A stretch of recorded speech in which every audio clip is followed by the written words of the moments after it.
RJ. Yep. All right, you should hear me now. We should be good. Good? Let me know. We should be good. Luke RJ, let me know, Luke RJ. Should be good. Good? I see the sound coming through on my end. Now we're good. Okay, better. We shouldn't just be better. We should be good. We should be good, my friend. Not just better, but good. Hey, appreciate you all tuning in, guys. Thank you all so much. I don't know. Sometimes Melon just, again, life of its own. Technology is great until it isn't. So let's go through that one more time. Again, I'm Chris Phillips, your host, the Daily Crow, the Spurs Up Show. As always, I see Travie, Paul Capers, Todd Smith, Dylan Prothman, Luke RJ. My guy, John Rice, first. What's up, John? What's up, John? You must be slacking at work today, is what I said. I want to make sure I get that comment out there. Brian Mobley, Jeff Gullidge, Braddock, John Edward, what's up? What's up? Appreciate you all tuning in. And again, hey, honestly, I was thinking about that before I even went live, so it's so ironic that happens. I was thinking to myself, I was like, it's just me, right? Like, I don't have a producer. I don't have, like, a full, like, huge, expansive team behind me. So I love the fact that you guys are the ones that really make sure everything's in check and make sure everything's in order. So if there's no sound, right, I don't have, like, producer Mark over here, right, telling me, hey, there's no sound, by the way. Make sure you fix that. It's you all. So thank you. I appreciate it. Again, guys, really excited here on this Friday, TGIF. Hope you're all doing well. We got a lot to discuss and a lot to get into. Todd Smith with the super chat. Todd, thank you, Todd. If you want to support the business, support the channel, support everything we do, you can do so on YouTube with super chat, super stickers. Again, guys, really excited to chat with each and every single one of y'all here on this Friday as we wrap up another huge week. And the last week, the final Friday, without a Gamecocks football game following the next day outside of the bye week until December. Ladies and gentlemen, we made it. We made it. Game week is around the corner. College football is back tomorrow. It's back tomorrow, and I can't wait to watch some Week 0 games. I'll be honest with you. Can't wait to watch. Let's see. Chris Miller says, what's the best games to watch for Week 0 in your opinion? Really, there's two that I'm seeing that I think will be intriguing. Nebraska Northwestern at 12:30 in Dublin, and Vandy Hawaii at 10:30. Obviously, just because Vandy's an SEC team. But really fun stuff, man. Just happy to have football back on the tube. Excited for a fun weekend. I'm really, really pumped to get into game week, of course. Guys, of course, in case you missed it, podcast did drop this morning, episode 694, a full breakdown of the Gamecocks defensive line heading in this season. Also talk some injury reports from fall camp. It is sounding like things are maybe a little bit better than we expected with Corey Rucker. Beamer did mention him last night, said that he's had a nagging injury, but hopefully South Carolina is able to get him back sooner rather than later. I also want to start this show, guys, obviously by saying thank you to all of those who came out last night, Woodruff Road in Greenville, South Carolina. I tell you what, guys, and shout out to all the locations we've been to. I felt the love everywhere on this tour. But I tell you what, man, I don't know exactly what it is.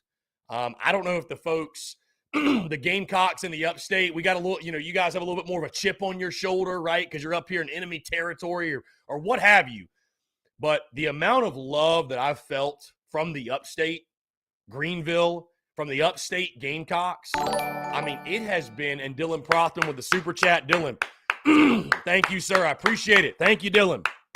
But the amount of love that I've felt in the upstate from the upstate Gamecocks, I mean, it has been, I mean, it's really just hard to put into words. I'll be honest with you. The events have always been well attended. So many Gamecocks just interacting and, again, showing love, buying merch, all that stuff.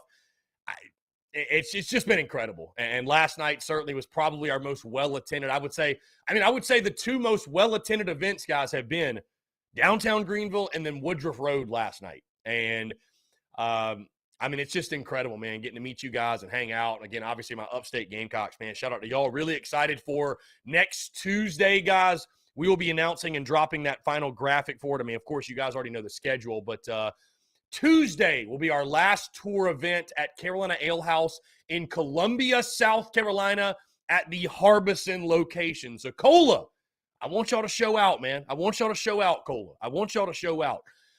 Really, really excited. Again, I just want to say again, thank you so much, y'all, for making this tour a massive success. And again, last night, The upstate Gamecocks, man, y'all showed hella love. I mean, I can't even say enough good things. That was an incredible event. Just wild, man. Again, like I said, I'm struggling to find the words because it was just such a blessing. I mean, it's one of those things, not to get too deep and too sentimental here on this Friday, but I was struggling to find the words when I first started going last night for our Q&A, or just when I started addressing the crowd or whatever, because it just felt like one of those surreal, like out of body experiences where I'm like seeing myself from like outside the venue and just seeing where we are at. And it's just like, wow, like we're here, like, holy shit. Like not like a, we made it type thing, but like, just look what's going on. Look where we are. And it just like incredible. I mean, it's just absolutely incredible. So I just want to say again, thank you so much. Thank y'all so much for those who have come out to each and every single one of our tour events. Thank you to everybody who's shown love, whether it be, at the events or through social media or through the merchandise side of the business. Speaking of merch, of course, a quick reminder and a very important one. Today is the final day to order merch and to ensure by kickoff delivery. So if it is a priority for you to get your merchandise by next Saturday before the Gamecocks take on Georgia State, if you want that merch in hand, you need to order it by end of day today. Now, I'm not saying if you order it tomorrow, you might not have it, or you might have it. I don't know. You might.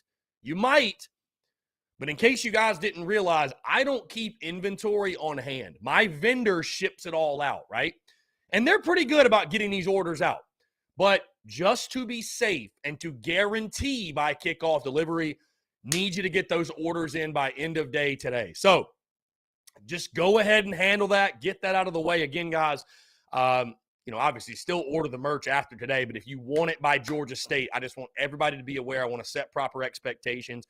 If you want it insured, it'll be there by kickoff. Order it by end of day today. Again, you might order it tomorrow, Sunday, even Monday, whatever, and you might still get it. But today is the last day where it's for sure going to get there by Georgia State. I also do want to shamelessly plug this shirt I'm wearing, Horns Down. Get your Horns Down merch. Get it early. Hate Texas early. Horns Down. I love this t-shirt. I love it. I finally got it for myself on Comfort Colors. It's so freaking comfortable, man. It's so dope. Be sure to check it out, tsus.store. Luke RJ, how about the newborn baby rocking a Beamer Ball shirt? Yeah, it was incredible. The onesie, my guy. Not a shirt, a onesie. A onesie. Let's see. Hey, phone lines are open, guys. We are taking your questions, comments, calls, 843-790-3377. That's 843-790-3377. Breaking 70 says, what's up, Chris? What game are you going to watch tomorrow? We will for sure be locked in, like I said, I think Nebraska, Northwestern, and then Vandy, Hawaii. I think those will be the two. And then after, between that, just I guess whatever's on. I think Florida State plays Duquesne. I mean, I guess I could just pull up the full week 0 schedule here. The full week 0 schedule. By the way, guys, in the Big Cock Club Discord, head over to the TDC Questions channel, to be sure your questions are answered there.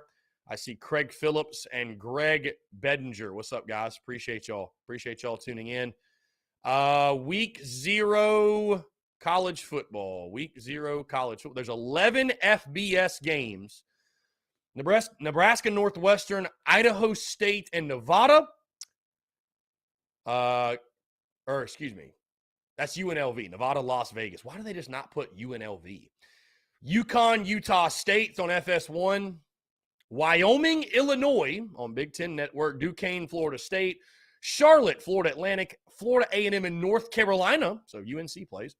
North Texas, Texas El Paso. Nevada at New Mexico State. That's on ESPN2 at 10 p.m. And then Vanderbilt and Hawaii on CBS Sports Network at 10:30. So that is the list of games. Age of Hours, who would have thought you would have been as big as you are now, Chris, in 2017? And I look at you, the biggest Gamecocks podcast on the internet. You know what's so funny about that? You saying that, AJ? I've been saying since 2017 the best Gamecocks podcast on the internet because I was almost just trying to speak it into existence, right? So, AJ, it's. I mean, listen, it's crazy. I'm not going to sit here and act like it's not. When you start out on a journey, you have goals and hopes and dreams and all that. People ask me all the time, Chris, what's your did you ever see this happening or this coming or this or this or that? And certainly there were, certainly you start out, again, you have goals and hopes and dreams, like I mentioned, expectations, whatever. But there's certain things that happen on the journey, man, as you go and you stay locked in the present moment, you stay locked in the task at hand and just pushing out as much value as you possibly can. There are things that happen along the way and things that happen on the journey that I think you just can't even predict, that exceed even your wildest dreams and expectations. And that is, I mean, that's the beauty of it. You know what I mean? That's how you're really doing something. You're really making waves. And, like I said, I'm just enjoying the journey along the way. We got Brian McGuffey says JC Horn, which are you talking about JC Sherbert? I don't know. By far the best podcast, but this is good too. Brian, I'll take it. This is good too. Thank you. I appreciate it. John Rice, this is how you know you're a day one, by the way. If you remember when the Daily Crow wasn't a live show, you're a real one. Like truly. Because there's like a whole history behind the Daily Crow. The Daily Crow has not always been what it is now, right? I mean, the Daily Crow used to be exclusively a Periscope thing, and it was something I was doing on my lunch break from my corporate job. That's how far the Daily Crow has come, right? There was no set time. There was no we're streaming across multiple platforms. There was no, hey, guys, do you remember, for the longest time, we took calls holding the phone to the mic. Bro, that was like forever. I mean, that wasn't like we did that for a month and then got the setup we have now. We did that for a long time, right? We took calls that way for a long time. So, but again, guys, that's why I always say the joy is in the journey. And I think, we're here to talk Gamecocks, but since you bring it up, we'll talk content strategy and business and all that. I just think there's a lot of folks out there, a lot of guys that they want to start shows and they want to create content. That's why I love the phrase, man. One of my, that's one of my favorite things, why I say it so much is just start. You know what I mean? Just start. In regards to, if I have advice for you, bro, just start. You're going to suck in the beginning. The joy is in the journey, though. You're going to figure it out as you go along. That's the whole point, right?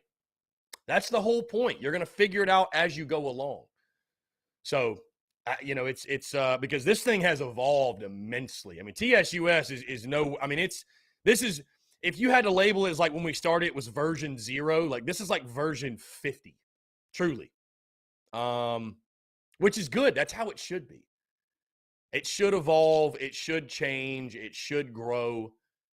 And most certainly it's done that. And that's something I'm really proud about, that we haven't just, I haven't allowed it to get stale or just be complacent and just kind of be like, well, we're just going to stick this way forever. It's like, no, dude, you're always changing. Bro, and it's not like, again, I'm not a change for the sake of changing person, but dude, I'm telling you, like right now we're sitting here, this is our setup. I mean, hell, I've already felt it. I'll get to a point, I'm like, I need to switch it up. Like we need to improve, evolve, change. We need to enhance, we need to try different things. You can always go back to where you were, right? I like to try things, just try different things. John Rice, how many pod episodes are there now? I remember 400. John, today was episode 694. Yeah. So pretty wild, my guy. And like I said, cheers to you. You remember before 100. That means you've been around a while. Luke RJ, what's up with the blank background? Yeah, no, good question. Good question, because I've changed it up. I felt like with the camera, Luke RJ, and again, I'm still playing around with the setup in here and what I want in the background and all that. But I just felt like obviously with the pictures in the background, the camera was like focusing and refocusing and going in and out and all that. So I actually moved those pictures into the living room, right? Moved those pictures into my living room.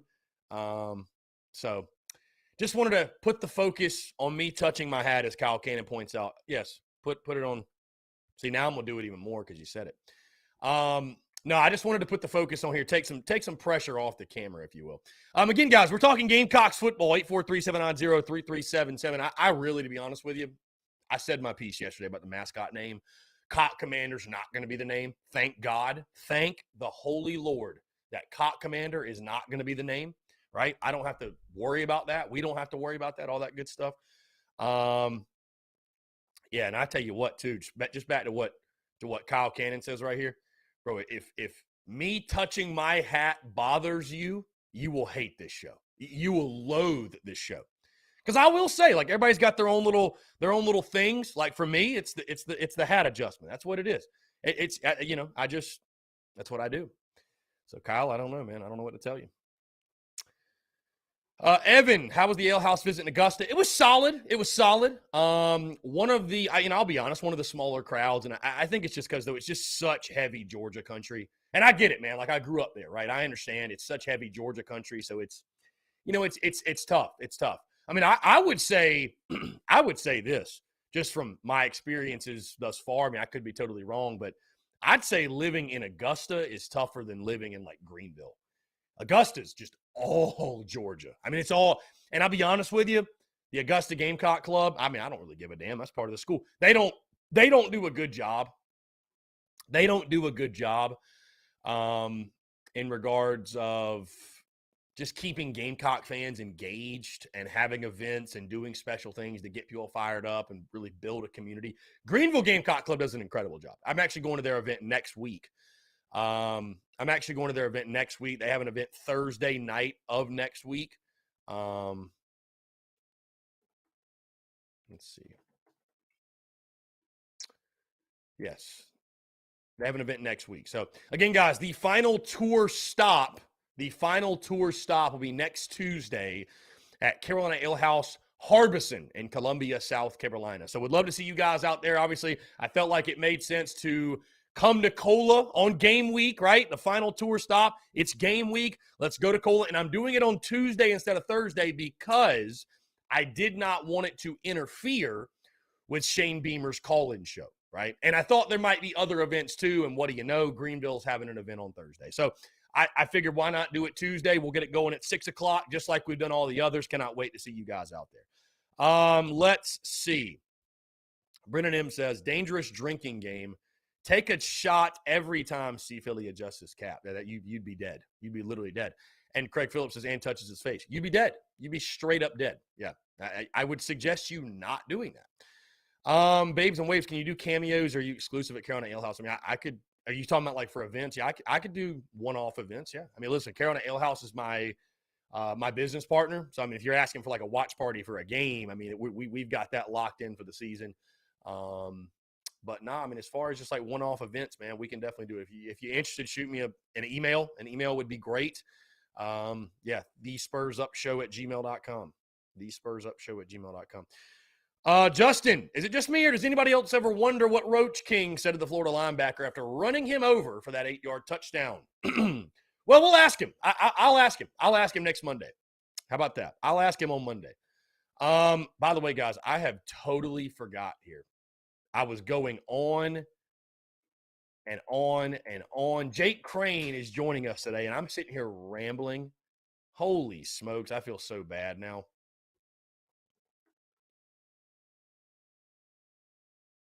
I feel so bad. Now I'm sitting here rambling, telling you guys about whatever. That's on me. I was rambling. All right, we just shot Jake the link. We'll get him in here. That's the beauty of the Daily Crow, though. We can just rock and roll with the punches. It's not something where it's like, oh my God, oh my God. No, so I'm excited. I'm excited to get Jake in here. I know he's going to have some just hilarious banter about that mascot thing, bro. I just I cannot wait to hear what he has to say. Cannot wait to hear what he's got to say. On the other side, guys, let me go ahead and close the phone lines. But on the other side, we'll definitely take questions, comments, calls. Again, I'm really excited to talk to Jake. Again, check out the podcast, guys, that dropped this morning, episode 694. Really excited to watch some football this week in week 0. And again, get in the game week next week, man. Get in the game week. We will continue on Monday and Wednesday with the position unit preview series. We'll talk linebackers Monday, secondary on Wednesday, and then we'll get into our game preview later in the week. Let's go ahead and get him in here. Jake, what's up? Hey, Jake, listen, I'm sitting here rambling. I look at the time. I'm like, oh, my God, I forgot to send my guy the link and get him in here. What's up, man? What's up, man? Hey, believe me, I definitely know how that goes. But, you know, it was the eve before football, man. I mean, it's here. I know the games tomorrow aren't exactly some that jump off the page, but there's going to be 11 versus 11 on a 100-yard Mm-hmm. long field and 53 and a half yard, or 53 and a third yard wide. So I'm just ready to go, man. I'm ready to get this thing kicked off. Jake, I think probably one of the reasons that my brain is in such it's scrambled eggs right now, and I've been so flustered the last 24 hours, is because of this Cock Commander renaming the mascot fiasco that has become national now when it comes to the Gamecocks. I got to hear your thoughts on that, man. What are you thinking about Cock Commander, Darius Clucker, Cluck Norris? The internet's having some fun with me because I put a clip out there, and I mean, I think people just heard my real feelings on it. I was like, Cock Commander, that is a stupid name, and I will be embarrassed if they did end up landing on that. But just takeaways, man. What you thinking about what's going on in Columbia right now? Well, it's wild. I guess it's still talking season. I would have gone with Johnny Cochran, but that's just me. Johnny Cochran. Okay. Love that. Jake, it's just sometimes there are things that happen that make me believe in the chicken curse. I'm like, you know what? Maybe the chicken curse is real. Just the damnedest things happening. Like you mentioned, Jake, we do have football tomorrow. I'll ask you about week 0. I'm really looking at Nebraska, Northwestern, and then, of course, Vandy in the island in Hawaii. They're over under 2.5. They're going to hit that over. They probably need it.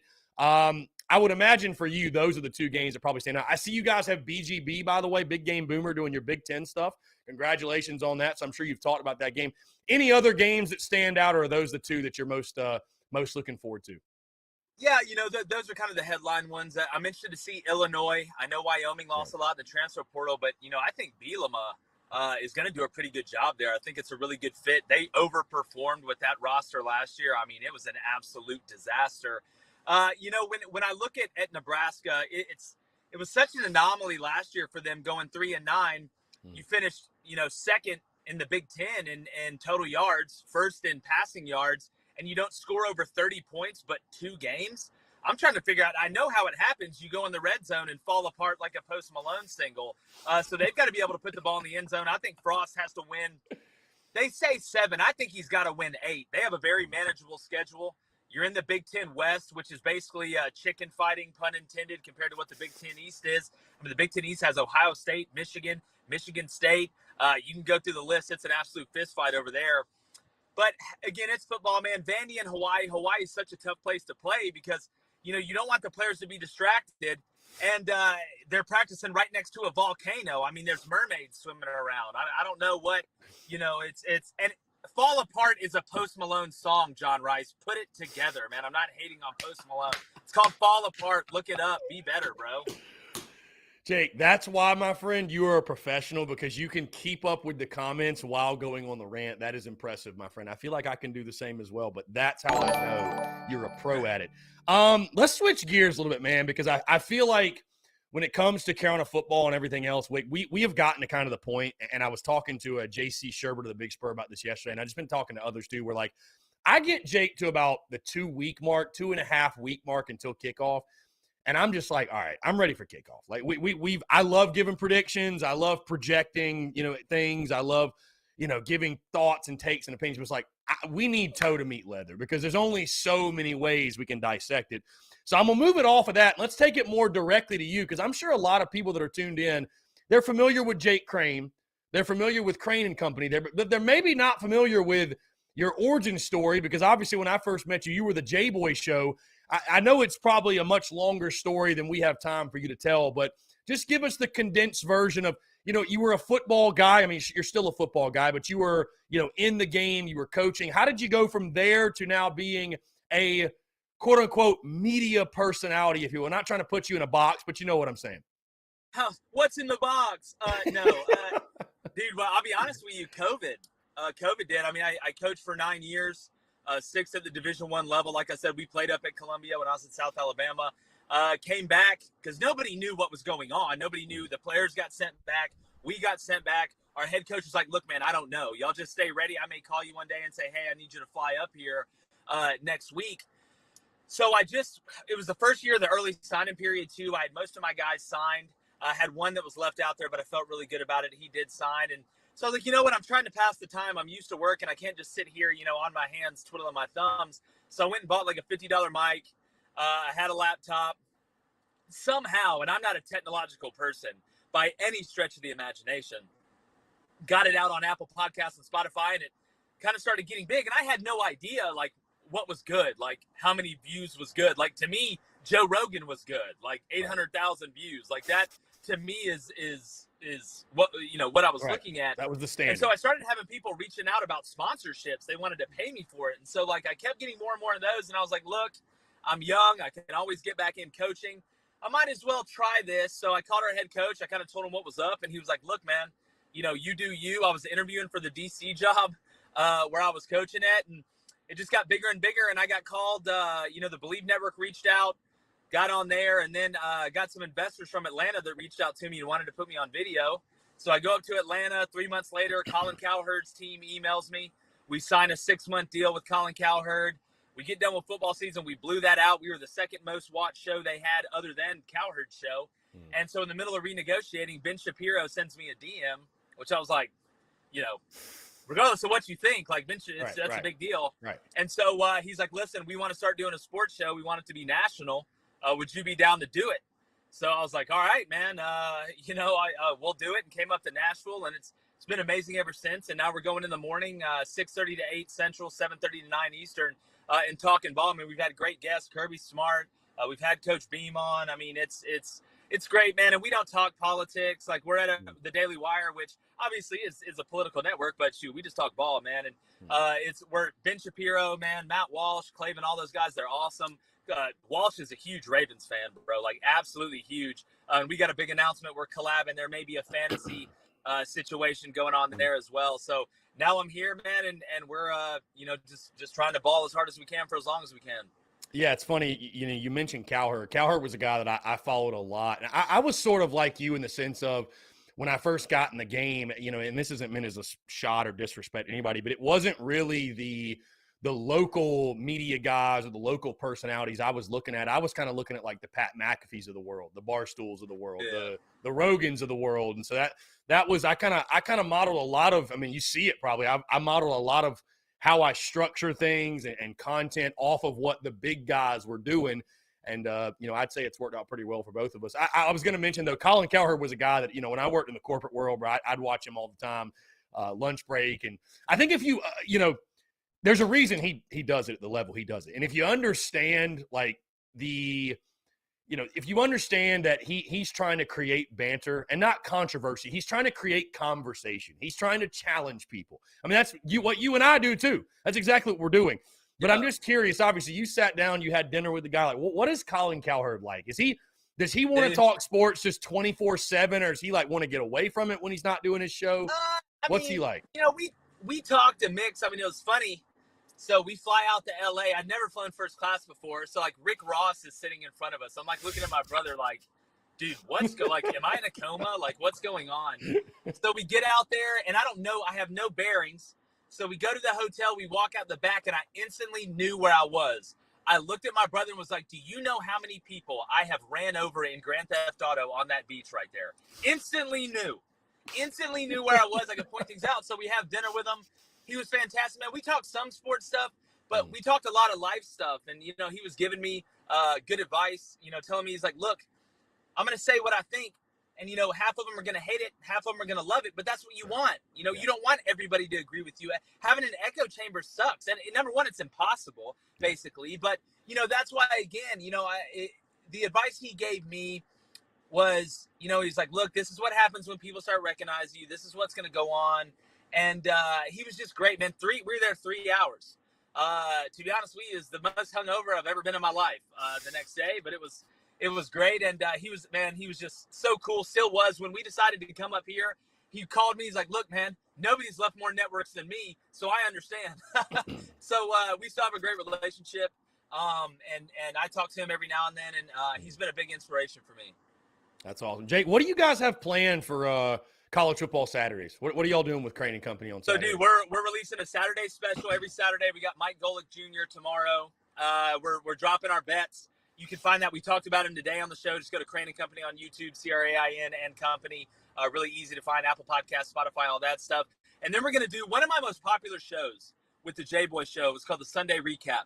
So in the morning, I would get up and recap the 5-6 biggest stories really in the SEC and a couple outside. But now since we're national, it's going to be the 5-6 biggest stories, and then we're going to preview the NFL slate because we're talking college football and the NFL now. So check it out, man. Again, if you like knowledgeable stuff with a kind of a sports bar vibe, I mean, that's us, bro. Kind of like with what you're doing, man. Like, people know you're genuinely you. Regardless if they agree or they disagree, you don't have clowns like Mad Dog Rousseau coming on just saying the dumbest shit ever. Excuse my language, but not really, and making a mockery of college football. So that's our vibe, man. We all played.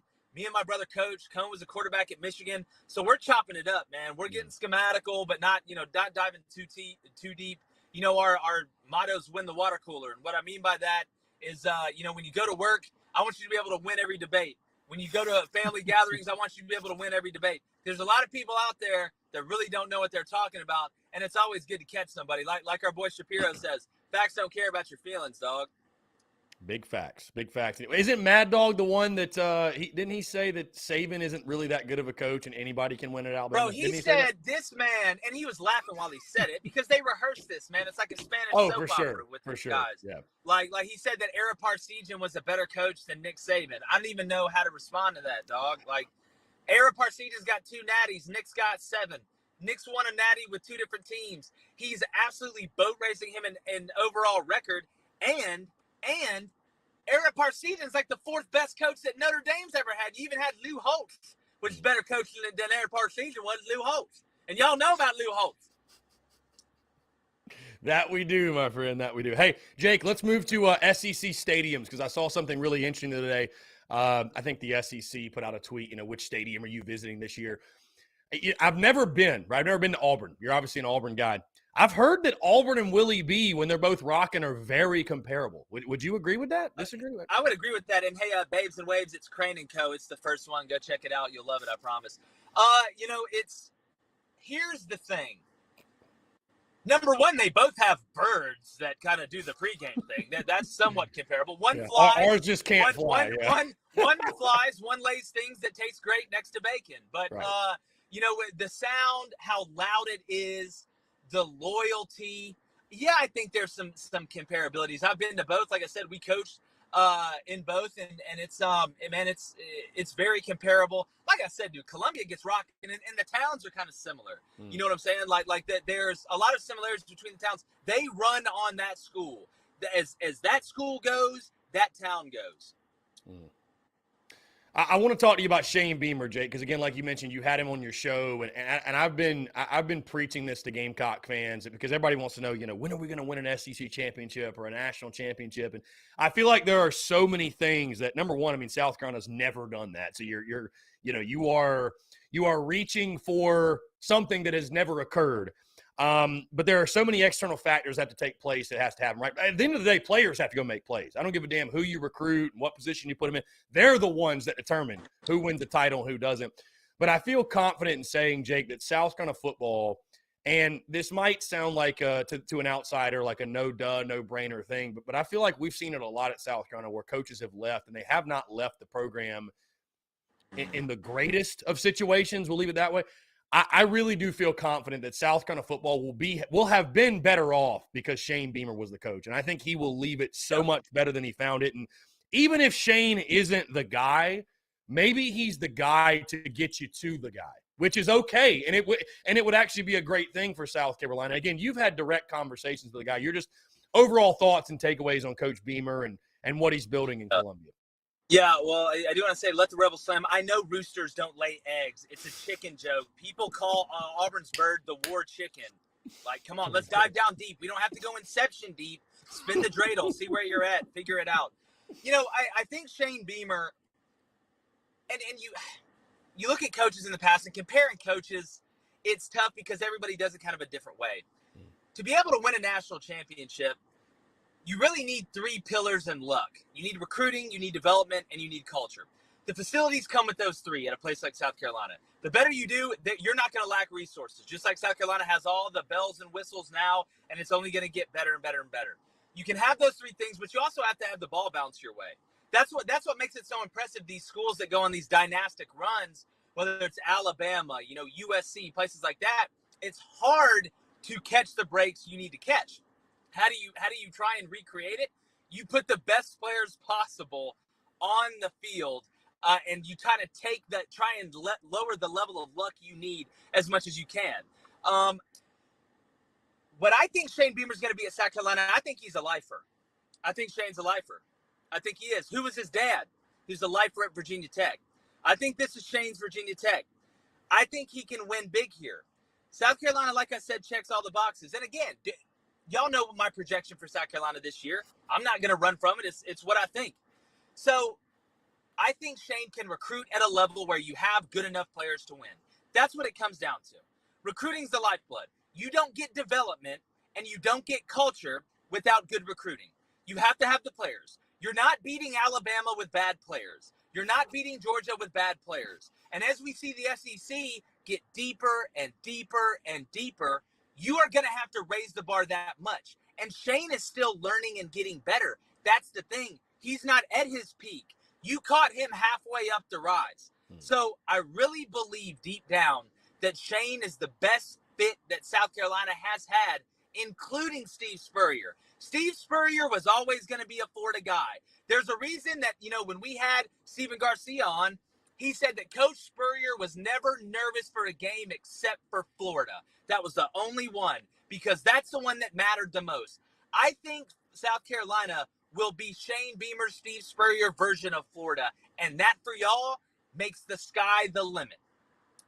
I agree. Hey, let's take this question from J-Rock Media. Jake, he says, Jake, are you buying the hype for Kentucky this year? So buy or sell the Cats?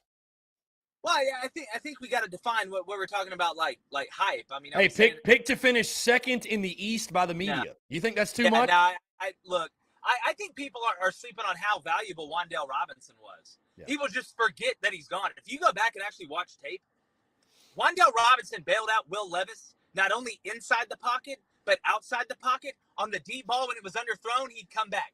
If it was thrown inside, he could run it down. He would be a hell of an outfielder, an unbelievable outfielder. Now, Kentucky, they've been built from the inside out. I think Mark Stoops is the best coach in Lexington. He's done more with less than anybody, just about, and Calipari's done less with more than anybody, including Charmin Ultra. So when you look at Kentucky, I think they're going to be good up front. They returned Steve Rod at running back, I believe. Defensively, they're going to be somewhat solid. I don't think they finished second in the East, though. Will Levis has got to limit the mistakes. And if you don't have an eraser of mistakes like Wan'Dale Robinson, you better find somebody. So we're going to see.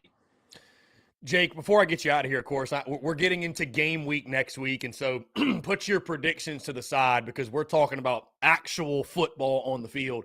So for one last time, I'm going to ask you about the 5-7 prediction and not to go through game by game, anything like that. I respect, by the way, a man that can just make a pick, stand behind it, give reasons why. As long as you can back it up, hey, your prediction's your prediction. I might be the fool. Who knows? But I'll ask you this. Again, you've got the 5-7. You've got 2-6 in SEC play. Carolina beating, of course, Mizzou and Vandy, beating Georgia State, SC State, Charlotte, losing the rest. If there's a game that's going to push South Carolina over the edge, right, to get to 6, to get to 7, to get to 8, right, because before you can get to 7 and 8, you got to get to 6, obviously. I look at games like Arkansas, Kentucky, Florida, Tennessee. Those are the biggest swing games. Which of those do you think is the most likely that, when you look at when you're making your predictions, you said this one could go either way? Which one, is toughest for you to pick? Do you think could be that game that helps South Carolina exceeds your prediction? I think at Florida and then Tennessee at home are the two that I really looked at. Florida, to me, is a huge unknown. It's weird to say that Florida's roster is not where it needs to be, but it's not. I mean, Anthony Richardson, we know he's an absolute alien. But we got to see him be able to complete passes. I mean, you got people talking about the Heisman. I haven't watched him complete 10 passes, or 3 in a row. It's great you can throw it 75 yards, but there's a reason in Major League Baseball you don't have guys that just go up there and throw fastballs because they're going to knock it out of the stadium. You got to be able to throw the changeup. You got to have some feel. So, Florida and Tennessee, and look, again, it's I'm not out here to make people feel good. Like, if I wanted to do that, I'd sell ice cream for a living. But I'm also not out here to be a shock jock. I look at that schedule. And South Carolina's got a good start in 22. But that's not what that's not what football is. Football's not your first 22. Football's your first 60. because it's a battle of attrition, especially in the SEC. And, Spencer Rattler, I hope he turns it around. I really, really hope he does, not only for him, but for South Carolina as well. I just have a hard time trusting him. I believe he's got a little front runner in him. And again, that's something that is fixable. He could have changed it. We will know about Spencer Rattler when it doesn't go good for the first time. How he responds when it doesn't go good is when we're going to know. And like I said, I'll be the first one to come on here and eat crow if I have to. I mean, it's part of the deal. When you have a bunch of teams in the SEC that play each other, you can't win every game. So I think South Carolina's on the right track. Like I said about Shane earlier, I just don't think the depth is there, and that schedule is brutal. It is absolutely brutal. So I think you look at Florida, Tennessee at home. Arkansas is my sleeper this year. I think they got a chance to be really special. That schedule is not easy either, but that's kind of the way I'm looking at it. Jake Crane of Crane and Company. Hey, last thing, I lied. One more question. The big three on this schedule, and I think I would say you're going to be double-digit underdogs in, most unlikely victories. Georgia, Clemson, A&M, at least right now. It could change, but right now. Out of those three, if South Carolina were to pull, a crazy big upset, shock the college football world, which of those three would you say is most likely? Well, A&M at home. Again, because A&M's an unknown. I got A&M going 4-4 in the SEC West. I mean, I don't believe in Haynes King. And Chance Crocker, look, I mean, I don't know if you're Betty's son or whatever, but, joke's on you, buddy. We'll see. Like I said, I'm not pulling this out on a button. Spencer Rattler didn't hurt me. He hurt the whole state of Oklahoma there, let the Rebels slam. Indeed. Jake Crane at Crane and Company. Jake, like I said, man, I appreciate you taking the time each and every single Friday. And this has already been electric the first couple of times you've been on. I'm so excited that we've got football on the field tomorrow. We got Gamecock football in the entire SEC slate. Hey, the next time we talk to you outside of Vandy and Hawaii, which Whippy, I'm really happy to watch them take on the Rainbow Warriors, but we'll have some SEC football to talk about because Tennessee and Mizzou will both have already played. So I'm looking forward to it, my guy. Looking forward to a fantastic season, obviously, for myself, but you guys as well, and following along with your content. And obviously, I highly suggest anybody tuned in, check out Jake at Crane and Company. Tune into their show daily. Hey, I appreciate you, my man. Looking forward to next week. Already, man. I appreciate you having me on. And, we're about to kick it off. Let's get this party started. Let's go, baby. Appreciate you, Jake. Have a good weekend. We'll talk soon. All right, brother. Great stuff from my friend Jake Crane over at Crane and Company. Jeff, I feel the same way, man. Love Jake Crane's energy. Reminds me a lot of myself, and we always have a blast, man. Hey, babes and waves, just subscribe to Crane. Love that. Y'all go subscribe. Go check him out. Jake Crane, Crane and Company. Awesome stuff. Hey, and listen, I can tell you this. You may not – I'd say the same thing about myself. You may not like what Jake has to say at times, but you have to respect the fact that he's willing to give a take, give an opinion, and stand behind it. And I'll tell you guys this. You might think I'm crazy, but not only do I not run away from the contrary opinion, right? I embrace it. I want more of it. I don't want people to just come on these airwaves and tell me everything I want to hear because I picked the Gamecocks to go 8-4, sure. But if everybody came on, called in, came on the show and just told me, yeah, your pick is right, it'd get boring, wouldn't it? It'd get boring. So anyways, I appreciate Jake Crane, always keeping it real, always keeping it a buck, always keeping it 100, and bringing the freaking energy. Guys, on that note, I want you to bring the energy after the break because we're taking more of your questions, your comments, your calls, 843-790-3377. We will do that after the break, guys. You're tuned in to the Daily Crow.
All right, guys, we're back. Taking your questions, comments, calls as well. 843-790-3377. That's 843-790-3377.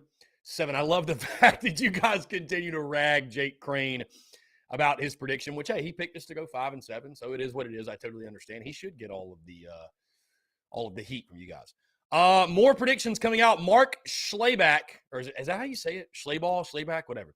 Of ESPN, he dropped his records for each SEC team. Of course, he's got Alabama winning the SEC championship. But for the East, he does have Georgia, like I do, going undefeated, 12-0, 8-0 in SEC play. He's got the Gamecocks finishing fourth in the SEC, 7-5, 4-4 in the league, pretty standard. But he's got Kentucky 9-3, 5-3 in the SEC in second, and he's got Tennessee in third, 8-4, 4-4 in SEC play. Florida in fifth, 7-5, 4-4. Mizzou in sixth. He's actually got Mizzou making a bowl, 6-6, 2-6 in league play, and then Vandy finishing out 3-9, 0-8 in SEC play. So, guys, phone lines are open. I'd love to hear from you. 843-790-3377. That is 843-790-3377. Again, guys, if you have not checked out today's podcast, be sure to do so. It's a fun one, and I think it's one that'll probably get you guys pretty riled up because we talked defensive line, and I graded the defensive line, and I gave him a C+, right? I gave him a C+. And a lot of you might hear that and say, what are you talking about, a C+? Guys, I am tired of hyping up the D line. I'm tired of hyping up the defensive line. Just go play ball. Go stop the run. Go get after the quarterback. Like year after year after year after year, right? We do this. It sounds like we have breaking news. Let me see this real quick. Was that Luke RJ that just broke news? That I cannot find for some reason. Luke RJ breaking news? Jadeveon Clowney will have his jersey retired in ceremonies at halftime of South Carolina's September the 3rd game at Williams-Brice Stadium against Georgia State. How about that? How about that? Huh. Isn't that something? J.D. Clowney getting his jersey retired. I love that. We need to do more of that. That needs to happen more. Jadeveon Clowney getting his jersey retired. So, yeah, maybe Clowney will be at the game. Why wouldn't he be there? Why wouldn't he be? So, hey, you can argue it should be this player, that player, but this is a good start. This needs to happen more. This needs to happen more. Recognize the great players. And I wonder, so where will they put it? Like, where will they honor it? Right? Where will they honor it? Huh. Interesting. Ooh. Yo, this is sharp. Finally, bro. Finally. Yo, this sorry, I know I'm like, you guys are like, what? This David Cloninger tweet, I'm going to throw this in the TDC Questions channel. I'll throw the link to in this chat. Bro, this is fire. Check this out. Hopefully the comment posted in Facebook.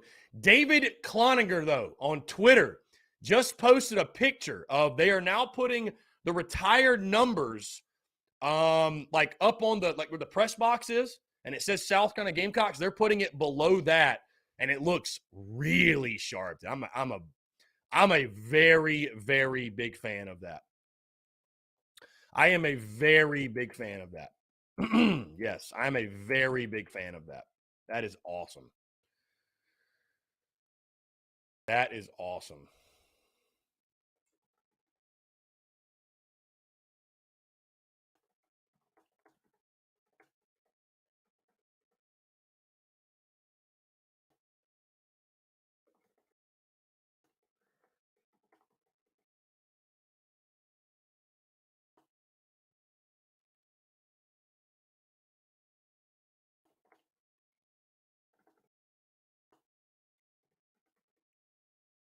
Hold on, guys. Sorry, I'm firing off a tweet, man. I'm firing off a tweet. This is terrible content. Boom.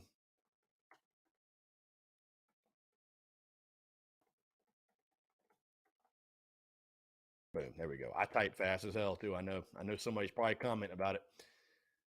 Love that. Yep. JD Clowney will have his jersey retired at halftime. Isn't that something? Isn't that something?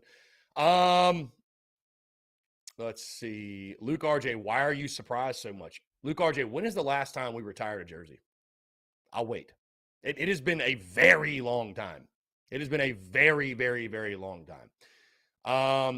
So I think, guys, the jerseys being retired, I don't know that the numbers being retired. Robbie Davis, a.k.a. Kirk Herbstreit. But maybe it is. I don't know. Accept, I don't know the 1. exact to send details. a Here we voicemail, go. press 2. Robbie Davis, what's up, man? How are you? What's up, man? I'm just bouncing around like during the week. One week I'm Kirk Herbstreit, or one day I'm Kirk Herbstreit. The next day I'm a Zaxby's Hall of Famer. You know, just changing it up a little bit. You know, Love that. I don't know what you'll be on Monday or next week or the hey, who knows? Just keep it fresh. I'll be either pissed off or very happy. Okay? There you go. Let's Love leave that. it at that. I'll either be pissed off or very happy. Love that. But because here's the thing, okay, right? With a coach can only do so much, right? With getting a team ready to play a game, and that's with any sport, okay? Basketball, football, any sport, okay? Doesn't matter, right? Their job, like the coach's job, is to get you ready for the game, right? The coach, the player's job, you got to go out there and execute. All the coach can do is call the plays, right? The player's job is you got to go execute. And I am telling you, if we do not execute come Saturday night at 7:30, we could get our ass beat. Get our tail spanked, Robbie Davis. Okay? And it won't be pretty. Okay? And I just got confirmation from my father, a.k.a. Uncle Boudreaux. We will be present and accounted for Saturday night in Willie B for the season opener. Let's go. Love to hear it. Love to hear it. Let's go. Cox by a zillion. Cox by a zillion. Let's go.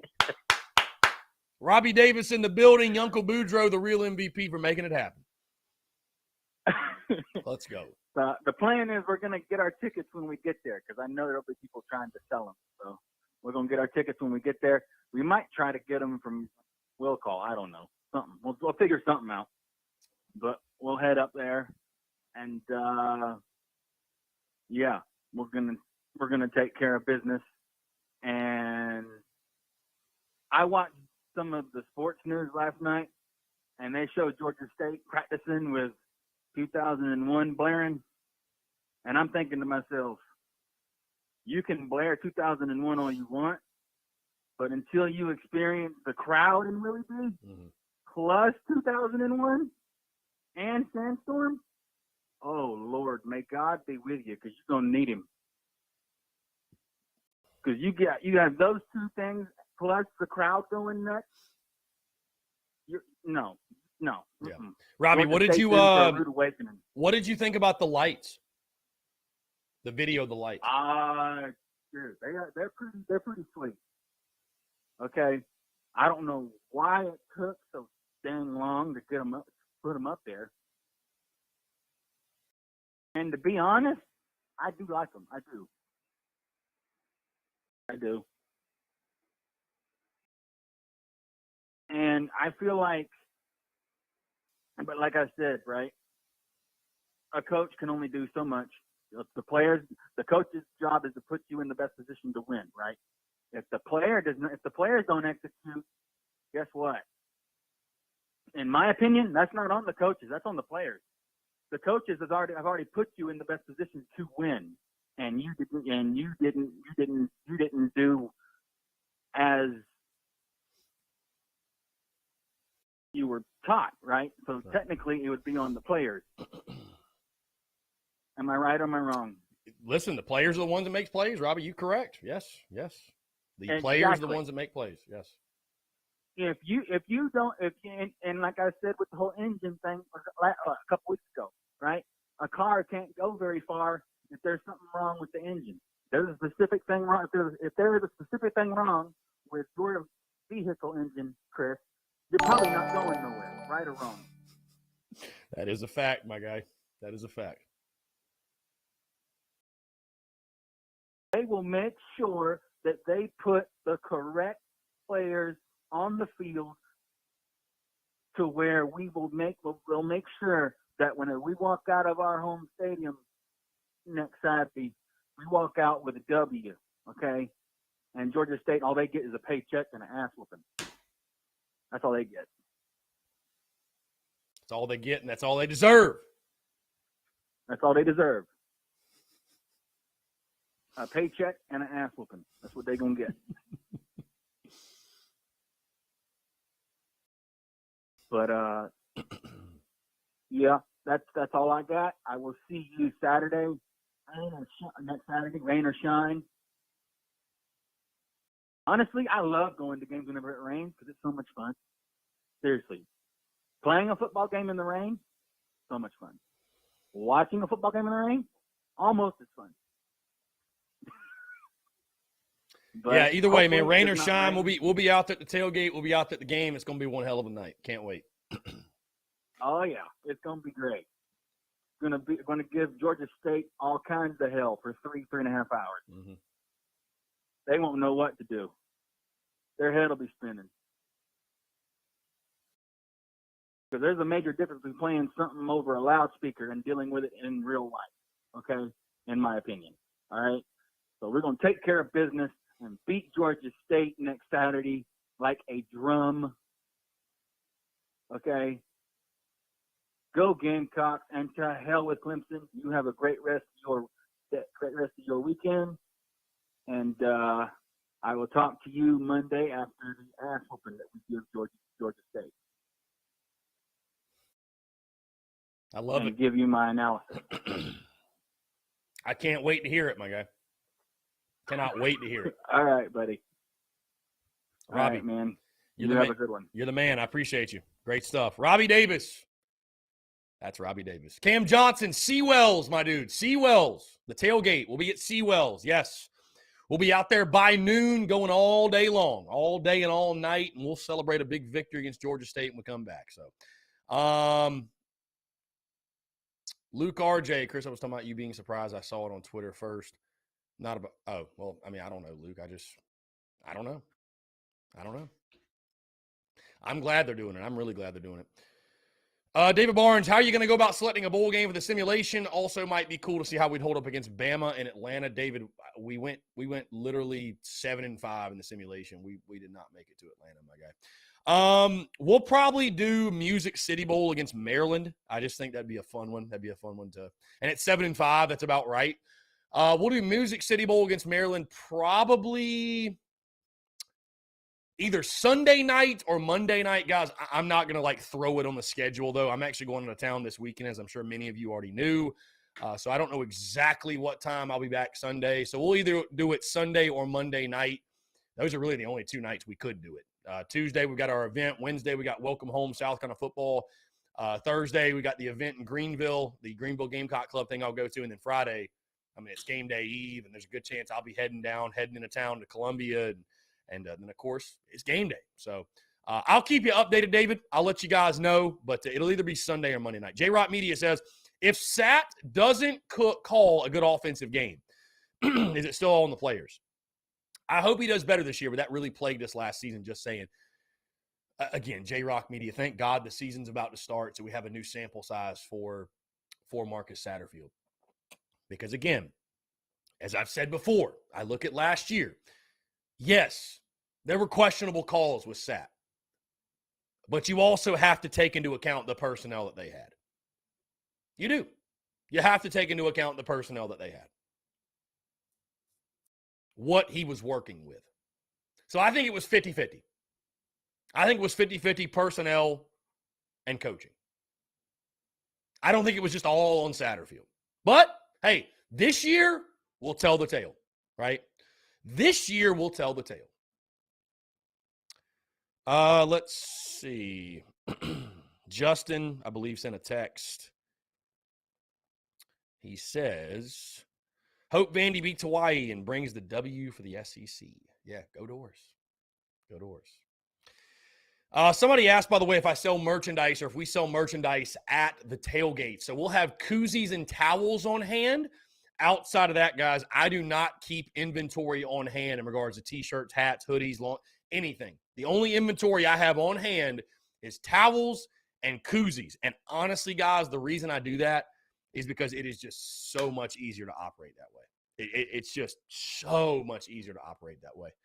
At some point we might have inventory in hand. If I do that, I would have to hire somebody to help me out with merchandise. I mean, we sell that much merch. We move that much merch. And I'm not trying to let's flex, but we're moving that much merch where it's I need somebody to do that while I'm doing my thing. So that could happen in the future. That could happen in the near future. But right now, get all your merchandise online, tsus.store. tsus.store, and then from there we will we will get that out to you in a court, but I'll have the towels and the koozies on hand. Guys, a little flustered right now, so very excited, very happy to announce an achievement today that just happened. Very proud to announce we have officially hit 25,000 followers on Twitter. How about that? 25,000 followers on Twitter, man. Incredible. It's and it really is. I mean, it really is, bro, because this is, I mean, what you guys, I'm sure already know, but this is the same account that 5 years ago, 5.5 now years ago, I started with 30 followers. It's the same account. We didn't buy some account with 10,000 or we didn't buy followers. It has been organic growth for 5.5, damn near coming up on January, 6 years. 25,000 followers. I mean, that is a lot. That's a lot, man. So we just hit 25,000 followers while on air. We were 15 away or 10 away or so when we first started the show. So just incredible, man. Just absolutely incredible. Really appreciate y'all, man. The love, support. Those who do follow on Twitter, I'm sure not everybody does, but those who do follow on Twitter, I appreciate it, man. I know a lot of times it's craziness and it's madness and it's just all over the place, but thank y'all, man, for supporting on the Bird app. Really do appreciate it. And cheers, man. Cheers to the next 25,000. And it's just a blessing. I mean, it's just a blessing, man. There's so many things, what's so exciting, again, guys, I've said this before, but what's so exciting is I was saying a lot of these same things last year about, we're hitting a lot of milestones and we're receiving a lot of different accolades and we're achieving a lot of different things and we're setting a lot of different records. And it's I'm saying that again this year, you know what I mean? And I feel like I'll be saying this again next year. And it just continues to grow and evolve and get better. And again, it's because of you guys, the love and support, man. So I just can't say thank you enough. John said, just unfollow back to 24,999. Yeah, that's why you really should probably, John, wait, right? I mean, your good buddy Freeman's got a lot of experience with that, right? Getting to 10,000, huh? Oh, that hurt, didn't it? That burned a little bit. Anyways, yeah. Yeah, no, you got to wait a little bit and get about 10 or 15 or 20 more followers so you don't go under the number after you celebrate getting there. Either way though, man. Either way, I appreciate the love, appreciate the support. Really cool stuff. Anyways, guys, we're talking Gamecocks here. And again, I'm excited for the podcast today.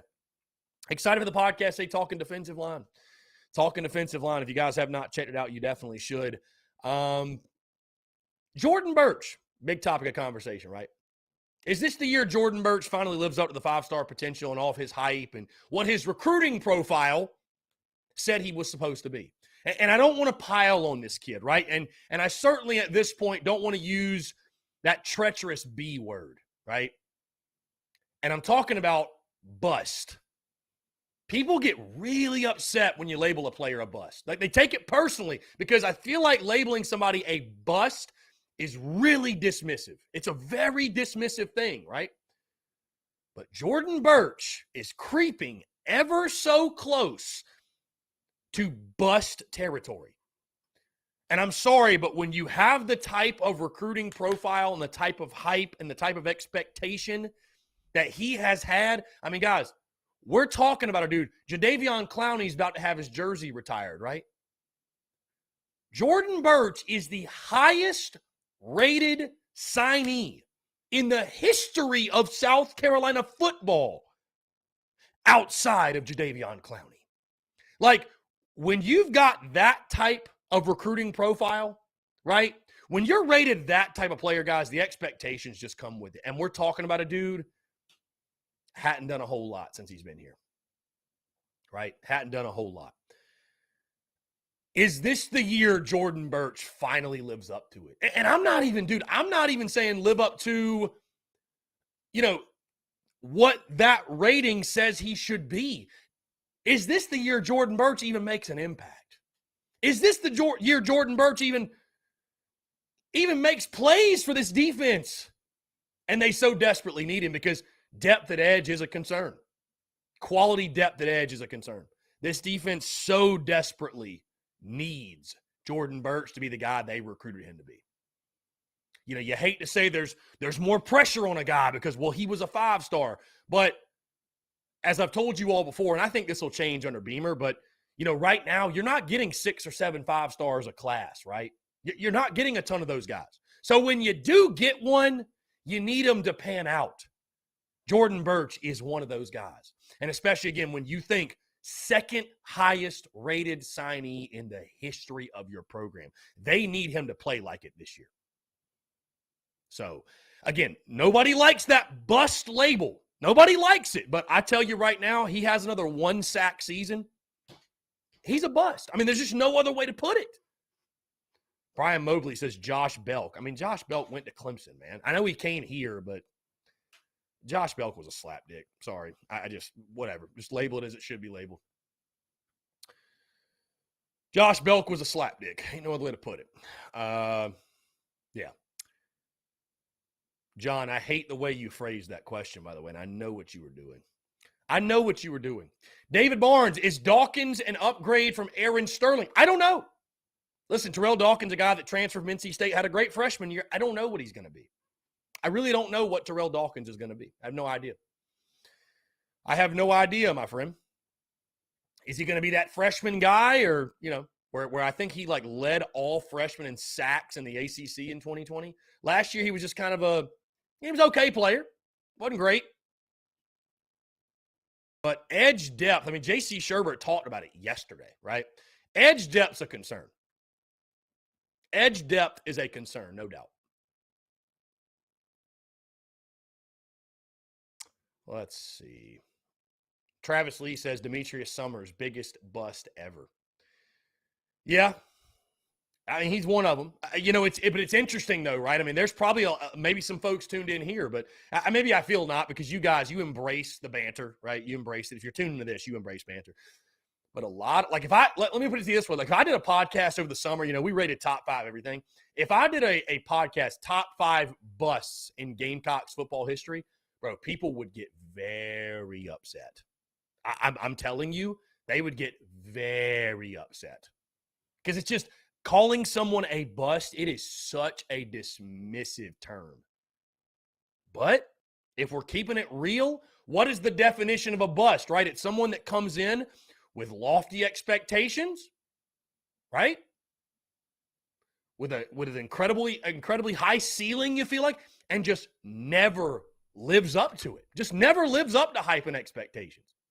I mean, my buddy, I said this on the podcast, and I've told you guys before, my buddy that works at Georgia, he told me, Chris, when we got Burch, he said, Chris, if he's not a first rounder, y'all messed up.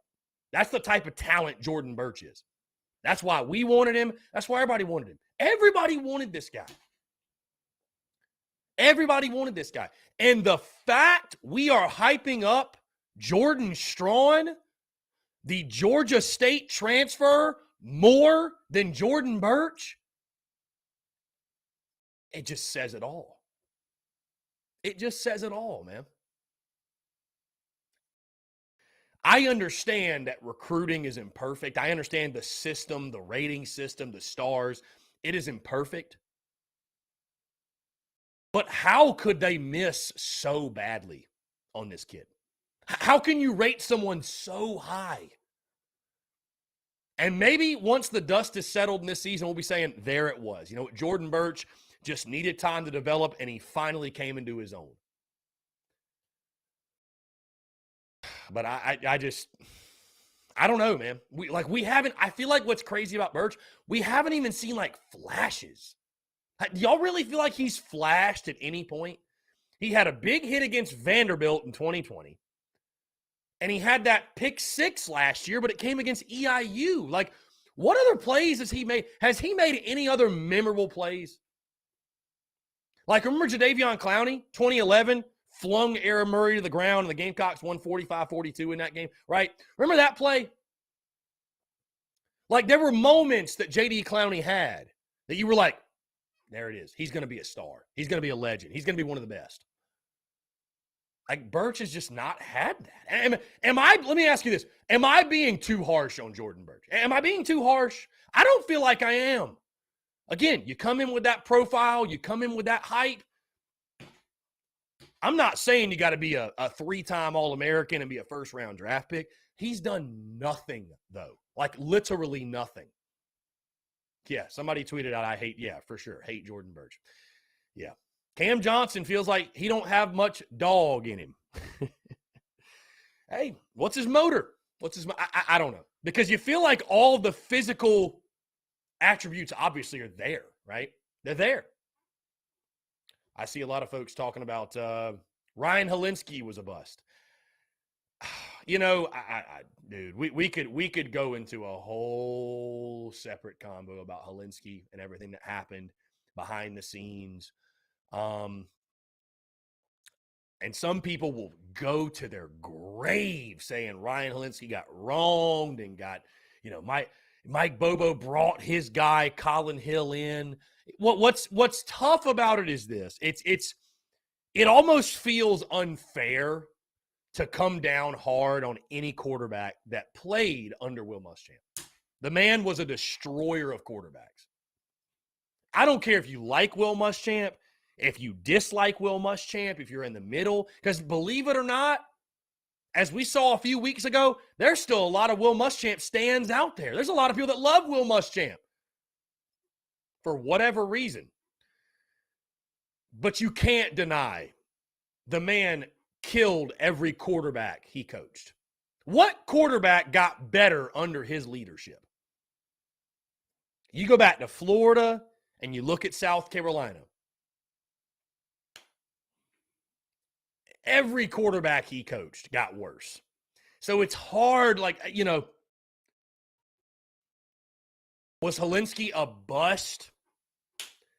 You know, I don't know that I'd label him that. He didn't really play here long enough to be labeled that. But it is crazy, right? It is crazy how quickly that changed, because it was like one day Ryan Helinski, he's the answer. He's our guy. He's the future. And it felt like the next day he was gone. The next day Colin Hill was the guy. And again, I know many of you will look at it and say, oh, man, you know, Ryan Helinski just got done wrong, man. He got done wrong. Guys, he allowed Colin Hill to come in and take his job. He did. He lost his job. And from things that, guys, Eric, I know he won't care about me saying this because he's not even on staff anymore. Eric Kimry, who was on our staff last year. Call from your boy, John Edward. I'll get into that in just a second. Your boy, John Edward. Press. Your boy, John Edward. What's up, man? Nothing. I actually I'm home early, got off work early, but that's beside the point. I'm just thankful for the weekend. Dude, we're down to 8 days. 8 days, my friend. By the way, I did miss your call last night on the show because we did not listen. We did not listen to the entire call-in show. So what did you ask Coach Beamer? I'm curious. Okay, so I called in. And I'm like, okay, this was actually my thought. So I'm like, okay, I got to have, like, what topic or question do I ask to actually get through? Because unlike you, they actually like screen it, or I guess is what they do. So I'm like, what do I need to ask Beamer to actually get through before I actually ask them the question? So I asked Coach, what has, I think, impressed you about Spencer Rattler's leadership thus far through camp, and how he adjusted to being at South Carolina? And then I threw there at the end. I just basically thanked him for, hopefully turning this thing around and getting us back to a point where we want this program to be. That's what I said. And I'm sure he was very happy to hear from you. Yeah, I called in last year, and I'm like, I got to call in. I called in at his very first one last year, the first time head coach, and I'm like, I got to get through somehow in this second year. Really calling at least at the beginning of the season, because I'm sure once the season gets going, I'll have probably more to ask, but right here before season starts, like, really, what do you have to ask him? So he'll actually probably answer. Yeah, for sure. Well, I'm glad you got in so with like, Beamer. That's awesome, man. That's awesome. Yeah, pretty cool. I don't like my mom actually brought this up last night. She keeps telling me, like, you keep talking about the previous coach. I'm like, Mom, you don't really know how bad it was. And I'm like, I hate reflecting on it in a negative way all the time, but just like the comparison is just like so far between in a good way. And so I got through it last night. And so you did on the podcast today talk about Rucker. So like, you're thinking it's not as serious as we thought. Like, he'll probably miss next week, but it's not as serious as like something. Like, could he still have surgery? Yeah, I mean, it sounds like it's not quite as serious. Corey Rucker himself went on Twitter and said that it was not the case, that he'd missed the season. So, we don't know. We don't know specifically. But I think he's probably going to miss a couple of games. If I had to guess, I don't think he's going to miss no time. I don't think he's going to miss the year. It's somewhere in between. So in between. Yeah, I mean, as long as just my guess. Just my guess. That's just my guess. Yeah, I know.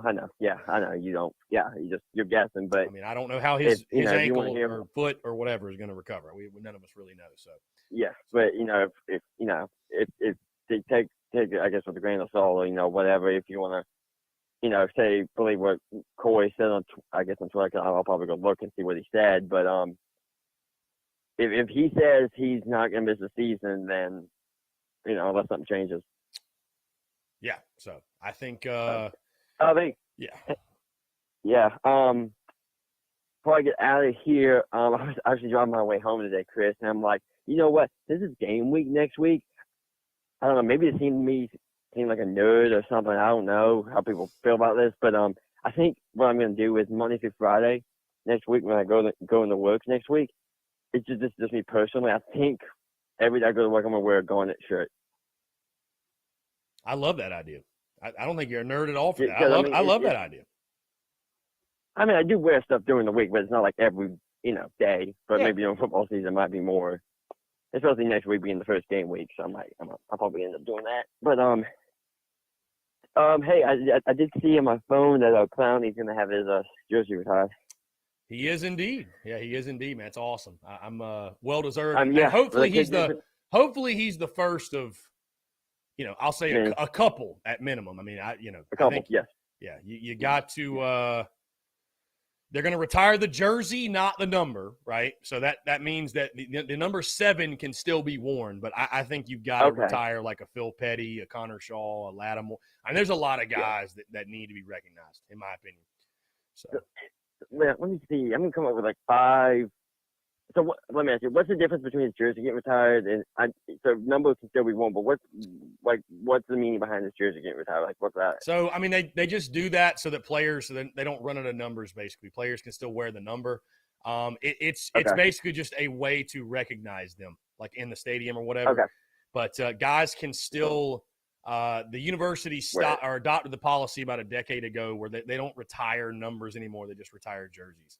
So it just allows the number to still be in use. For example, Sterling Sharp's number is retired. Nobody can wear 2. Nobody can ever wear 2 again. Okay. But if you retire the jersey, obviously J.D. Clowney's jersey getting retired. Spencer Rattler is wearing 7. So Gotcha. But still, he's getting recognized, which well deserved. And yeah, I mean, good for him. What he did for 3 years. So I'm assuming.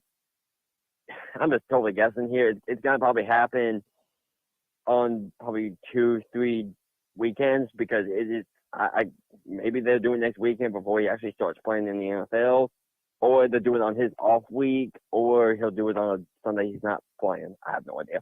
It's got to be one of those because knowing what he's got going on, Right, it's got to be one of those three he'll do for him, I should say. But anyway, I thought calling's been way too long. Yeah, man. I appreciate you calling in, and hope you have a great weekend. Looking forward to next week, man. It's gonna be a lot of fun. Oh, yeah, dude, absolutely. I mean, it's. I got to figure out how I'm gonna keep up with the game this week. I mean, I'll have my phone on before I get out of here, but I actually have. I think I'm not sure where I'm doing this yet. It's totally off Gamecock topic, but I think I'm getting together with 4 of my friends for like an in-person draft, probably in Rock Hill somewhere. Next Saturday or something. We haven't like confirmed what we're doing yet, but like we're probably 5 of us gonna be doing something to hang out during our live draft. So I gotta keep up with the Carolina game because they'll probably be drafted. Probably be that later. So yeah, For I sure. gotta figure that out. It'll be a fun week, like, man. Yeah, it'll be a fun week. Absolutely. Like, dude, I can't wait. Same here. John Edward, I appreciate you, All my right, guy. hey, yeah, I appreciate you too, bro. Yeah, man. Take care. We'll talk soon. All right, I'll see you. Yeah, see you, bro. All right, man. Later. Great stuff. John Edward. We always appreciate him calling in. Guys, we're going to jump into a quick break, but I want to continue to hear from you more of your questions, comments, calls, and more. On the other side, you're tuned in to the Daily Crow.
All right, guys, we're back. Taking your questions, comments, calls as well. Phone lines are open, 843-790-3377. Again, you can also text that number if you have any questions. Travis Lee brings up again, what was I saying about Kimry? Yeah. So, anyways, we were just talking about the whole Ryan Helinski thing, and he told me literally the leading into that 2020 season about the whole Colin Hill, Ryan Helinski deal. He said, Chris, Colin Hill is a full letter grade better of a quarterback than Ryan Helinski is. That wasn't coming from a biased party. Like, that was just flat out football talk.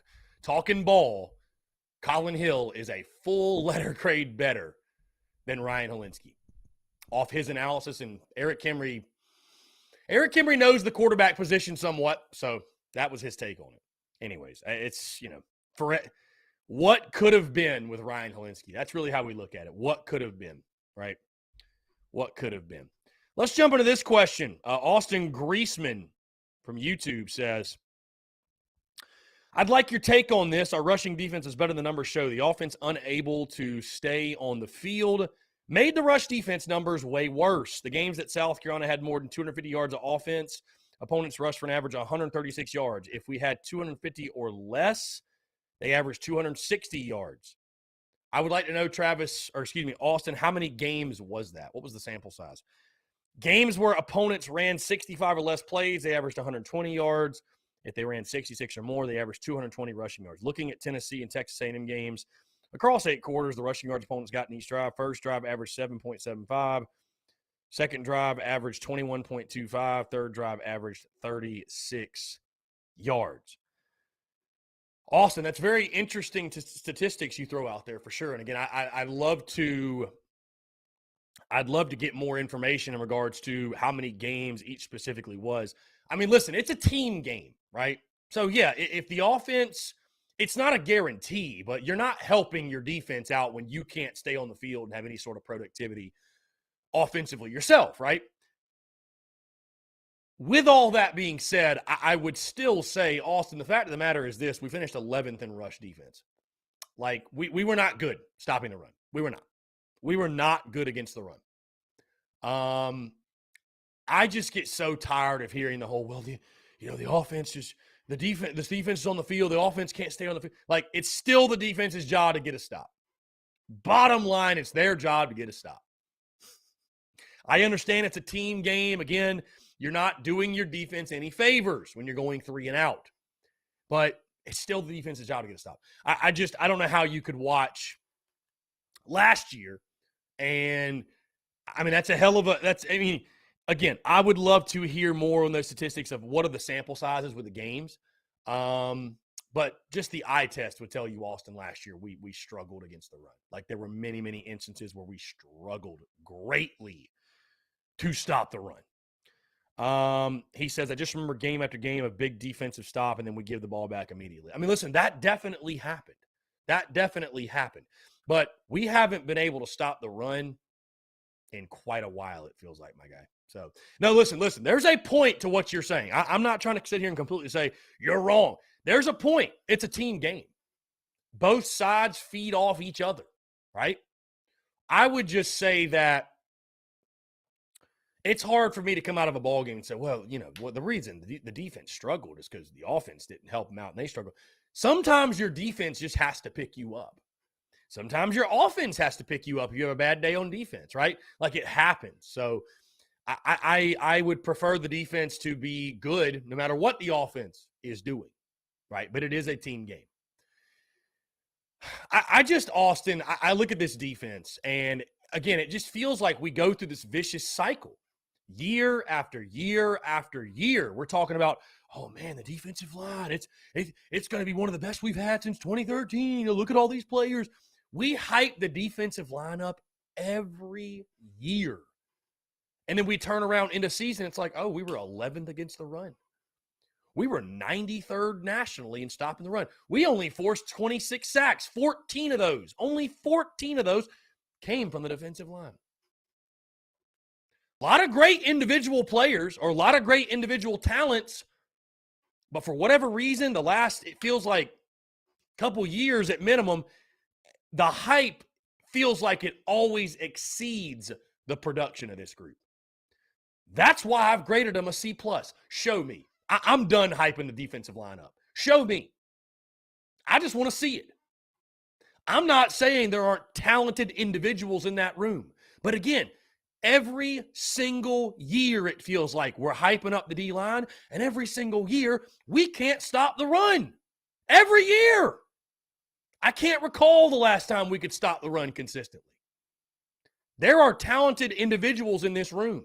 And what's so intriguing, Shane Beamer, countless times this preseason, right? Countless, has said the defensive tackles are the strength, not of the defense, of the football team. They're the best position group. I love Coach Beamer. We all love Coach Beamer. You say some shit like that, we better be better stopping the run. We better be better against the run this year. You cannot preach and highly tout that group and be what you were or worse than last year. Got to stop the run better. I'm bottom line.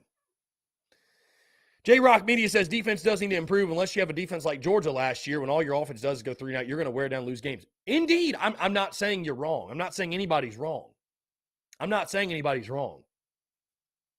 I don't disagree. Hey, it's a team game, like I said. If the offense gets better, it'll probably help the defense out, for sure. And the defense, let's make it very clear. That's what's crazy. The defense wasn't bad last year. They weren't good against the run, but the defense as a whole, 24 points per game? I think that's a solid year. I would take that again. In a world that is college football and just football in general where offensive production's so high and teams are scoring 30, 40, 50 points a game, like 24 points per game is solid. It's not elite. It's certainly not elite, but it's solid. It's good enough. It's good enough, I think, you have that type of production again. And I say all that, too. You guys, if you've listened to me for long enough, if you've listened throughout this preseason, you listen to me talk about the defense, you know that I'm high on the defense. I think Clayton White's an incredible coordinator. I hope we keep him as long as we can. I love what Clayton White's doing. I think we will improve against the run marginally. I think pass defense will take, I don't want to say a step back, but if teams are struggling to, I hope we don't finish top 10 in pass defense, guys, because it's like Coach Lawing said, if you finish top 10 in pass defense, the main reason that's happening is because teams don't have to throw the ball. They're just going to run it down your throat. That's why that happened, right? Because when teams wanted to beat us, and if they were taking advantage of a matchup, it was on the ground more often than not. So, but I think all that being said, I think there will be a slight improvement because this is a more talented group than last year. I think they're pretty close, though, to what they were last year. And again, I say all that, I think that's pretty good. I think that's a group that can, again, I've picked 8-4. I think that's a group that can lead you to 8 wins. And I think Austin Griezmann's correct. The offense has got to hold up their end of the bargain, and it will help everyone. So, hey, let's be fair to the defense. Let's be fair to the defensive line. The offense did you no favors last year. How much could an improved offense help the defense? Right?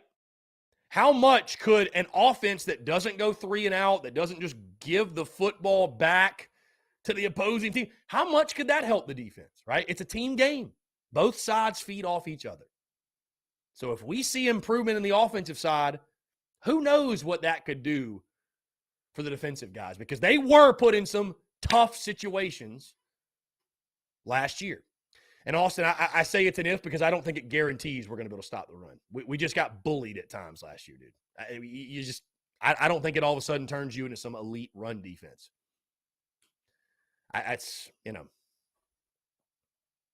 Maybe I'm wrong, though. Maybe I'm wrong. Luke RJ, what's our base defense? So many D-line players, edge players, and linebacker players on the field at the same time.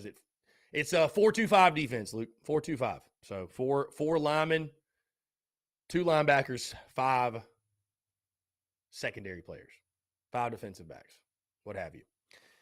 4-2-5.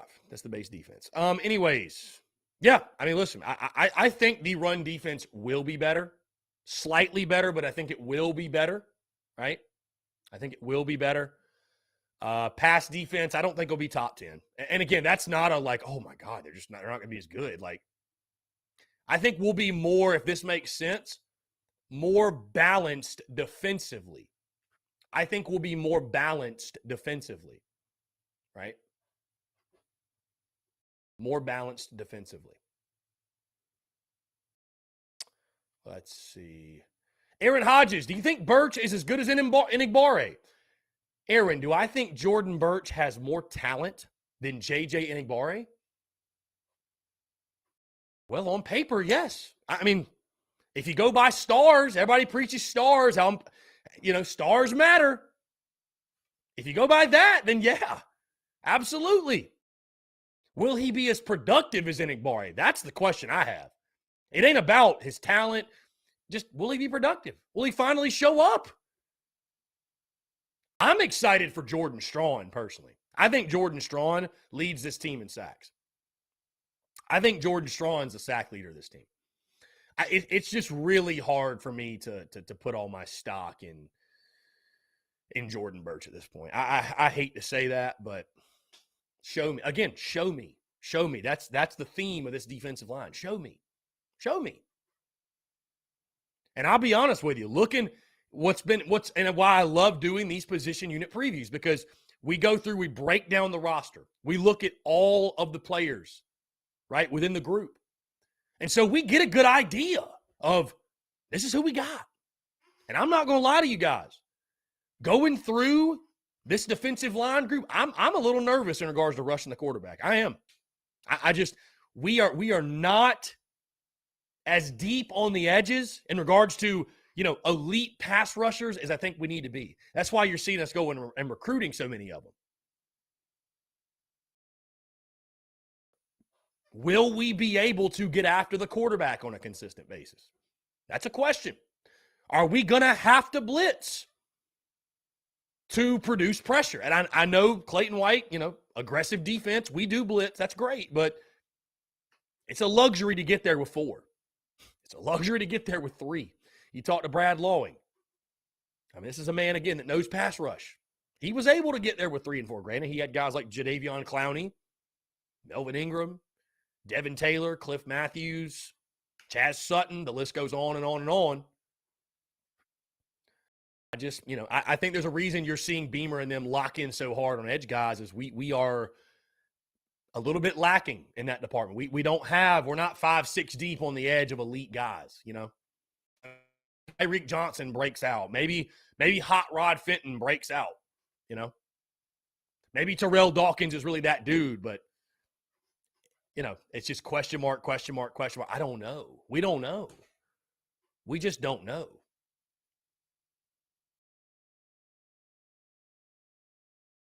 And Aaron Hodges says if he leads the team in sacks, they're getting run all over. Strawn's a small guy. But I know Aaron is a lean guy. Sacks, though, I mean, he's going to be on the edge every play. He's a starting guy. I've literally got him as my number 1 edge guy. I've got him ahead of Birch. How can you list Birch number 1 right now? How could you?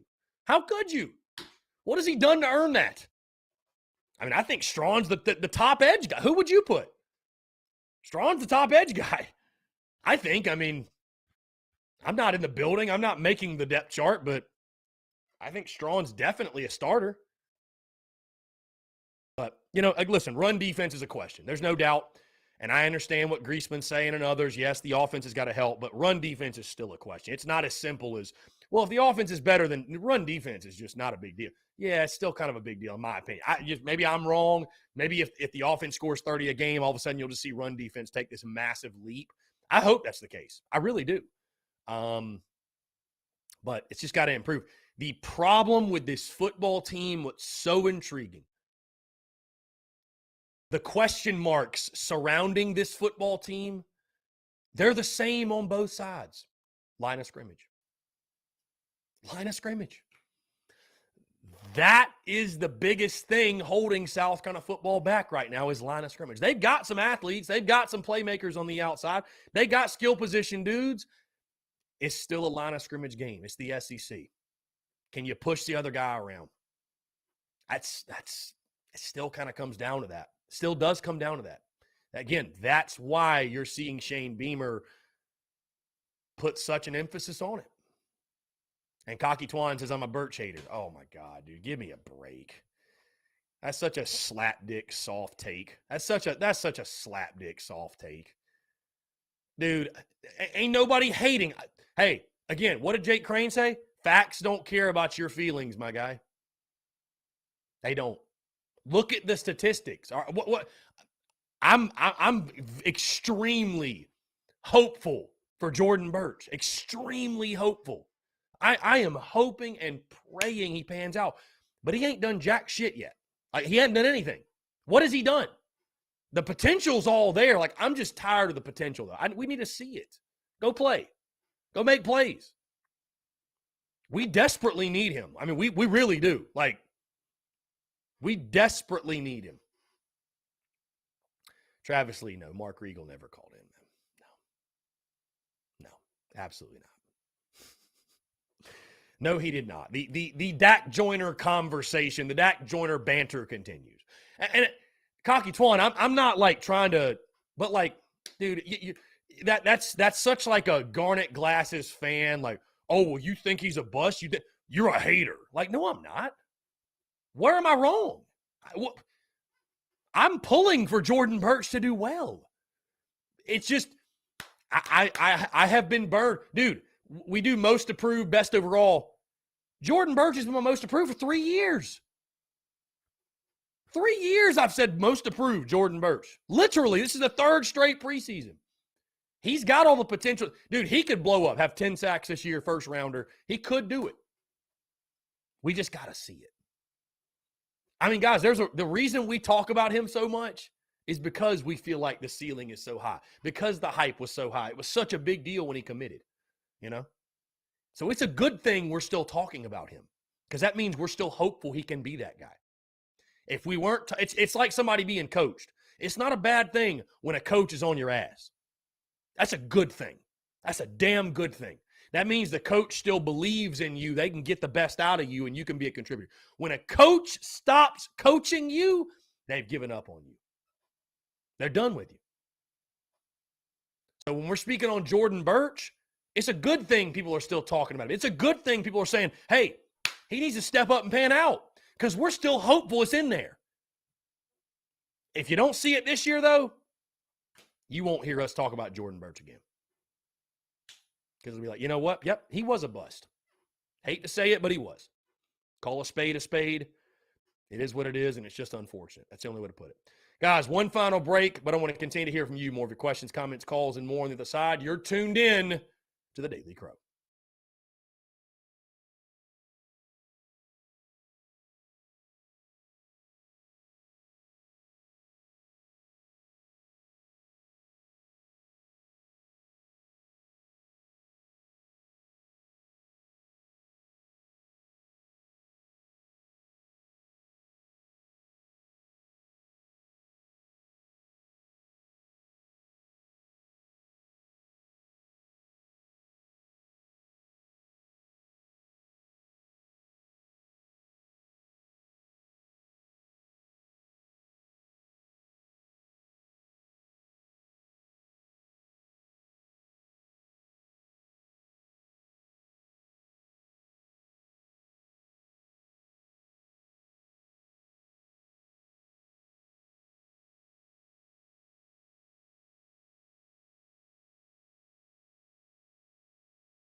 All right, guys, we're back. Final 5 minutes or so here on the Daily Crow here on this Friday, August the 26th, 2022. Taking your questions, comments, calls. Guys, again, thank you all so much for all the love and support. Another fantastic week in the books. Austin Griesman says 1 sack in 2 seasons for a 5-star recruit edge rusher. Yeah, I mean, listen, Mr. Birch, it's your time. It's your time, my friend. 1 sack in 2 years. Got to be better. This is your time to shine, man. You're a junior. It's your money year. Come on, let's see it. Jeff Gullidge says, did Staley graduate? I always like watching him play. Always seem to be around the ball. Yes, Jeff, he is gone. Yes. Damani Staley is no longer on the football team. Yes. Luke RJ, maybe we use 3 D linemen and only 1 edge player at the same time since we're deeper and better on the D line. Luke, maybe shoot a DM to Clayton White. He could probably, maybe so. That's a great point, though. We're deeper at D tackle. So do they maybe try to, you just want to get your best 11 on the field. But a lot of it, Luke RJ, obviously will come down to, opponents and their game plan. And, so I think Clayton White, I trust Clayton White to do whatever we need to do to get a stop. Let's see. Garrett H. Chris, would you like USC to have a week 0 game and 2 bye weeks? I mean, college football get here sooner, so I wouldn't be totally opposed to it. So.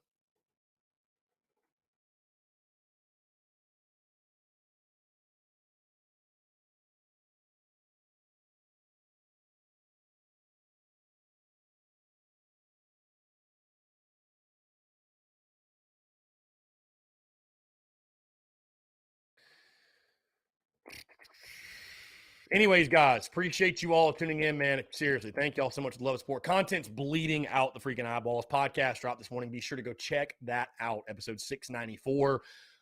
Full update in regards to injuries, fall camp. Of course, again, talking defensive line, what we've been talking a lot about on this show.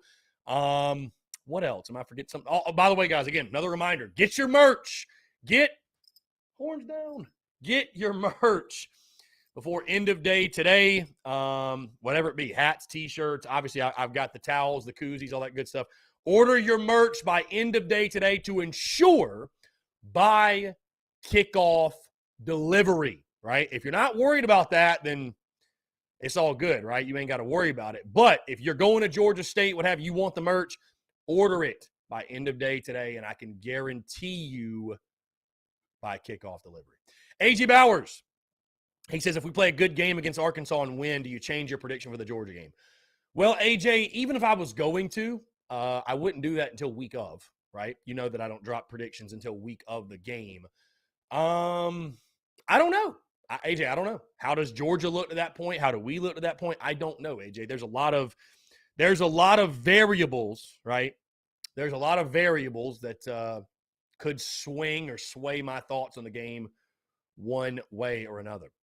Joey Guyton says, hopefully we add another edge rusher commit on the 29th with Dez Umeozulu. Yeah, Joey, I'll tell you this from the things I'm hearing, and obviously we talked to J.C. Sherwood about it yesterday as well.